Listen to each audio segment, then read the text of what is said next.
الحمد لله نحمده ونستعينه ونستغفره ونؤمن به ونتوكل عليه ونعوذ بالله من شرور أنفسنا ومن سيئات أعمالنا من يهده الله فلا مضل له ومن يضلل فلا هادي له وأشهد أن لا إله إلا الله وحده لا شريك له وأشهد أن سيدنا ونبينا ومولانا محمدا عبده ورسوله صلى الله تعالى عليه وعلى آله وصحبه وبارك وسلم تسليما كثيرا. أما بعد فأعوذ بالله من الشيطان الرجيم. بسم الله الرحمن الرحيم. يمحق الله الربا ويربي الصدقات والله لا يحب كل كفار أثيم. بزرگان محترم، حضرت شیخ الاسلام مفتی مولانا محمد تقی عثمانی صاحب دامت برکاتہم سفر میں تشریف لے گئے اور دوسرے حضرات بھی یہاں اس وقت نہیں آ سکے. مولانا زبیر اشرف صاحب بھی سفر میں ہیں اور حضرت مولانا ڈاکٹر عمران اشرف صاحب بھی. پاؤں کی ایک تکلیف ہو گئی ہے، اللہ انہیں صحت دے، اس کی وجہ سے یہاں تشریف نہیں لا سکے. بہرحال جمعہ کا ایک معمول ہے کچھ دینی باتیں بیان کرنے کا، تو انہوں نے مجھ سے فرمایا کہ میں کچھ بات آپ کے سامنے عرض کر دوں. الحمدللہ آپ اور ہم اس بات کے گواہ ہیں اور فیض یاب ہوتے رہے ہیں کہ اللہ تعالیٰ نے اس منبر سے حق بات حق طریقے سے کہلوائی ہے. ابھی زیادہ وقت نہیں گزرا اور دنیا سے پردہ کیے ہوئے تو بہت ہی قریبی وقت ہے. حضرت مولانا مفتی محمد رفیع عثمانی صاحب رحمۃ اللہ تعالی علیہ، جن کے بیانات سے ہم مستفید ہوتے رہے، ان کی گفتگو اسلام کے مختلف پہلوؤں پر دائر رہتی تھی. اعتدال کے ساتھ ہر مسلمان کو کس موقع پر کیا کرنا چاہیے، حضرت اپنے بیانات میں اپنے سوز کے ساتھ، اپنی بصیرت اور اپنی فقاہت کے ساتھ نپے تلے انداز سے دین کا حکم بیان کیا کرتے تھے. آپ اور ہم ان سے فیض یاب ہوتے رہے ہیں. ایسی خوش نصیبی کم حصے میں آتی ہے. کوئی فقیہ، کوئی معتدل مزاج، کوئی مخلص اللہ والا اپنے سامنے ہمیں ملے اور وہ دین کی بات کو حکیمانہ طریقے سے اور اسلام کے موقف کو پوری وضاحت اور فقاہت کے ساتھ بیان کرے. اتنے عرصے تک ہم ان سے فیض یاب ہوئے ہیں. الحمدللہ آپ کی اور ہماری کچھ نہ کچھ ذہنی تربیت پہلے سے ہوئی ہے. اس پر ہمیں اللہ کا شکر ادا کرنا چاہیے اور حضرت والا رحمۃ اللہ علیہ کے لیے دعا بھی کرنی چاہیے. اللہ ان کے درجات کو بلند فرمائے اور ان کی سمجھائی ہوئی بتائی ہوئی باتوں کو ہمیں خود عمل میں لانے اور آگے پہنچانے کی توفیق عطا فرمائے. اسی کے ساتھ حضرت شیخ الاسلام حضرت مولانا مفتی تقی عثمانی صاحب دامت برکاتہم، جن کو بہرحال دنیا تسلیم کرتی ہے، ہمیں ان سے براہ راست فیض یاب ہونے کا موقع مل رہا ہے. اللہ تعالیٰ ان کی عمر میں برکت دے، صحت اور عافیت کو قائم رکھے اور ہم ان سے فیض یاب ہوتے رہیں. اسی طرح ان کے جانشین حضرات جب بیان کرتے ہیں تو دین کی ان باتوں کا تذکرہ اپنے اپنے انداز سے ہمدردانہ طور پر، مخلصانہ طور پر حاضرین کے سامنے پیش کرتے ہیں، اس کی ہمیں قدر کرنی چاہیے۔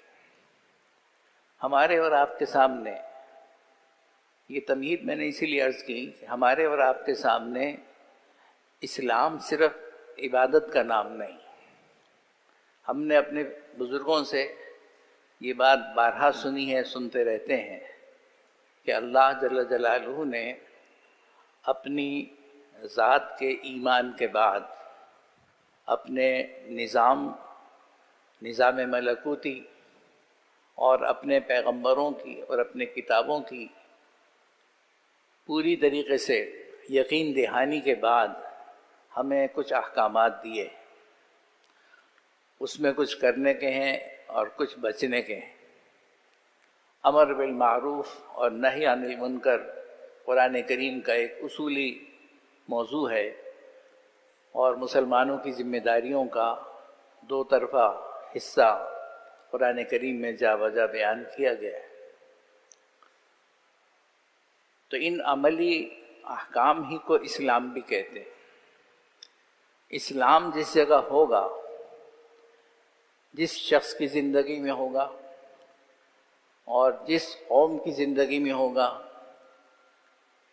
وہ ہمیشہ سلامتی سے ہمکنار ہوگی۔ جو ایمان کے ساتھ اس کو مانیں گے ان کو دنیا کی سلامتی بھی ملے گی اور آخرت میں اللہ جل جلالہ کی رضا بھی ملے گی، اور امن و سلامتی کا مقام جنت بھی حاصل ہو جائے گی۔ جو لوگ ایمان کے بغیر اسلام کے احکام کو نافذ کریں گے، دنیا کے اندر اس سلامتی کی ضمانت ان کے لیے بھی ہے۔ یہ اور بات ہے کہ وہ اس کو اپنی غرض کے لیے، اپنے دنیاوی فائدے کے لیے قبول کر لیں اور اللہ کی ذات و صفات کو نہ مانیں، اللہ کے نبیوں کو نہ مانیں، آخرت کو نہ مانیں، تو اس کا معاملہ جب پیش آئے گا اس وقت ان کو خسارہ ہوگا۔ دین اللہ نے ہمارے لیے اسلام پسند کیا ہے، اور اسلام سلامتی کا ضامن ہے۔ اگر ہماری زندگی میں عبادت کے پہلو سے اسلام آئے گا تو ہم عبادت کے اعتبار سے سلامتی والے ہو جائیں گے۔ معاشرتی زندگی میں اسلام آئے گا تو ہماری معاشرت میں سلامتی پیدا ہو جائے گی۔ معاملات کے اندر اسلام آئے گا تو ہمارے معمولات اور معاملات کے اندر سلامتی پیدا ہوگی۔ اخلاقیات میں اسلام آئے گا تو اس کے اندر سلامتی پیدا ہوگی۔ دین اسلام ہماری زندگی کے تمام پہلوؤں کو منظم اور مرتب کرتا ہے اور ایک دوسرے کے مفادات کو قائم کرتا ہے۔ اللہ جل جلالہ کا نازل کردہ حکم ہے، یہ نہایت معتدل بھی ہے، اجتماعی طور پر عمل کرنے کے اعتبار سے سہولت والا بھی ہے، اور سب کے واسطے نتیجہ خیز ہے۔ چاہے آپ اس کے اوپر 1000 سال تک عمل کریں، اگر اسلام کے اصولوں کی خلاف ورزی ہم نہیں کریں گے، کوئی قوم نہیں کرے گی، تو نقصان کبھی نہیں ہوگا، کیونکہ وہ ایک اعتدال کے ساتھ اللہ کی وحی کے روشنی میں اللہ کے حکم کے مطابق آیا ہوا ہے، اور اللہ نے ہی انسانوں کو پیدا کیا ہے۔ اللہ تعالیٰ ہی انسانوں کی ضرورتوں کو جانتے ہیں، اجتماعی ضرورتوں کو بھی جانتے ہیں، انفرادی ضرورتوں کو بھی جانتے ہیں، اب بھی جانتے ہیں، پہلے سے بھی جانتے تھے۔ اس لیے انہوں نے جو کچھ قانون ہمیں دیا ہے وہ سلامتی کا ضامن ہے۔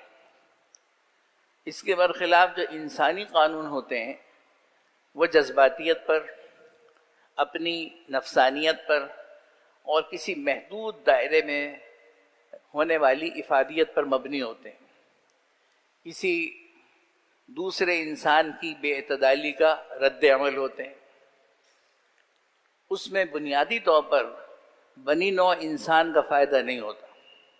تھوڑے سے انسانوں کا، کسی علاقے کے لوگوں کا فائدہ ہو جائے اور کچھ مدت کے لیے ہو جائے، اور دنیاوی طور پر ہو جائے یہ تو ممکن ہے، لیکن اس حکم پر، اس طریقے پر عمل کر کے انسان کی دنیا بھی بنے اور آخرت بھی بنے، اور ہر انسان کے لیے وہ مفید ہو اور ہر زمانے میں مفید ہو، اس کی کوئی ضمانت انسان کے بنائے ہوئے قانون میں نہیں ہوتی۔ مسلمانوں کے زوال کے بعد انسانیت کی بدقسمتی یہ ہے کہ دنیاوی طور پر محنت کرنے والے، ٹیکنالوجی کے اندر آگے بڑھنے والے، دنیا پر حکومت کا خواب دیکھنے والے لوگوں کے سامنے اسلام نہیں تھا، عیسائیت تھی یا کوئی اور مذہب تھا۔ اب جب مذہب یہ تعلیم دے رہا ہو جو محفوظ نہیں ہے، محرف ہے اور اللہ کی طرف سے منظور شدہ نہیں ہے، تبدیل شدہ ہے، منسوخ شدہ ہے، اس کی جو کچھ بھی تعلیمات ان کو میسر آئیں ترک دنیا کی ہے۔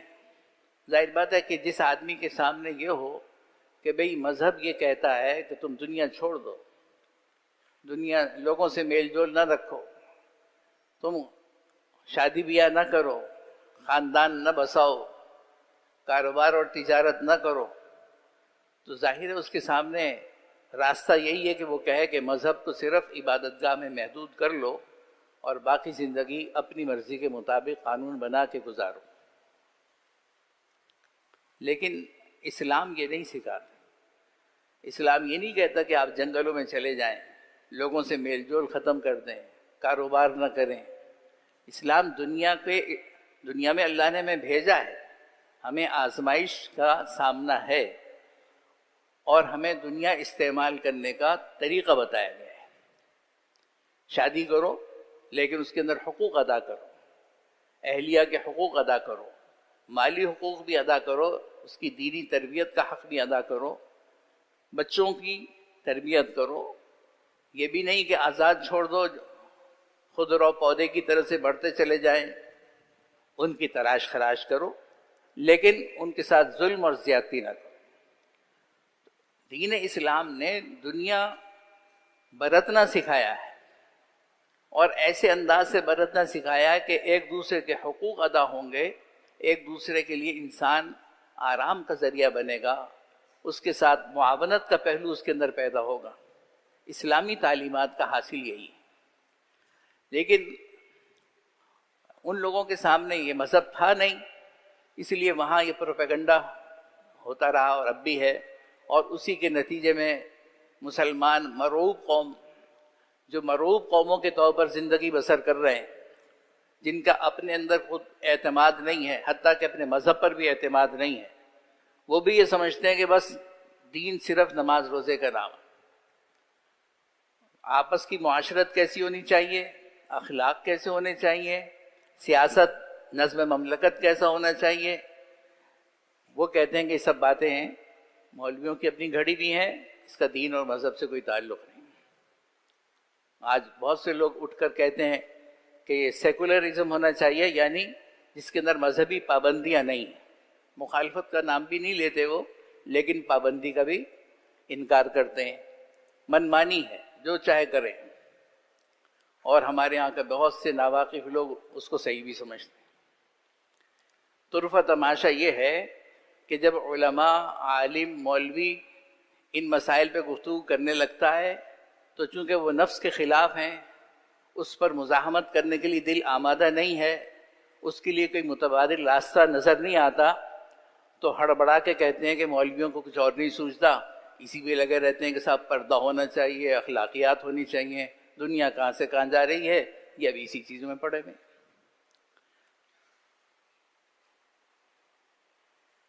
اتنی دفعہ حضرت مولانا مفتی رفیع عثمانی صاحب دامت برکاتہم کے یہ بیان ہم نے سنے کہ انسان اگر ملازمت کرتا ہے تو اپنی ملازمت کے اوقات کا وہ پابند ہے کہ اس کام میں صرف کرے، اپنی ڈیوٹی، لفظ ڈیوٹی حضرت استعمال کرتے تھے، پوری کرے۔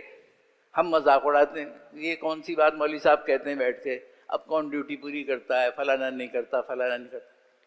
اپنا دل نہیں چاہتا تو ہم اسلام کے کسی صریح حکم کو بھی دل سے ماننے کے لیے تیار نہیں، ادب احترام میں زیادہ سے زیادہ گردن جھکا لیں گے، ماننے کے لیے تیار، اور اس پہ تبصرے